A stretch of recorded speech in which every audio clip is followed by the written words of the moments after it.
I said I would do a video on the orange-tip butterfly, so today I'm out looking for their eggs. Now, the orange-tip butterfly tends to lay its eggs on lady's smock, or sometimes called cuckoo flower, but it will also lay on garlic mustard. Now, the orange-tip butterfly is readily identifiable with its orange tips, at least the male is. The female is slightly more difficult because when its wings are open it lacks the orange tips, but when the wings are closed, as you can see, it's got the same marbling effect as the male has underneath. So you can't mistake it for maybe a green vein white or something if it's just a fleeting glimpse. But anyway, the female will come along and she'll lay an egg on this plant. Now, most of the literature you see will say 1 egg per plant. I've seen a maximum of 5, but normally, sometimes I see 2, sometimes 3, but normally you would expect it to be 1, because as soon as that caterpillar hatches, it will eat the rest of the eggs that are on this plant. So once it hatches, it's a small sort of orange caterpillar when it first appears.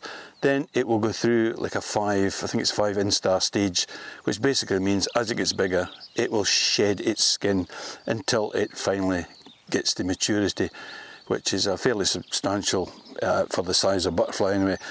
Caterpillar, which is green with this sort of greeny grey bit on the top, so you can see it there in the picture.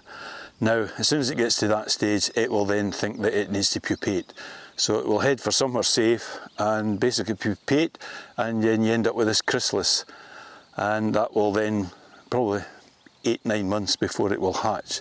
And therein lies a bit of a problem, because depending on where that caterpillar finally decides it's going to pupate, whether that be in the bottom of a hedge somewhere, on a twig somewhere, that particular plant or hedge has to survive, as I say, 8-9 months.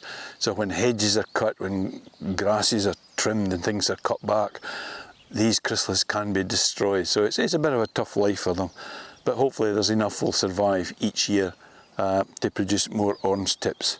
So maybe that's why some years there's good numbers of orange tips and maybe less. It just depends how that chrysalis has survived the winter. So until the next time, thanks for watching.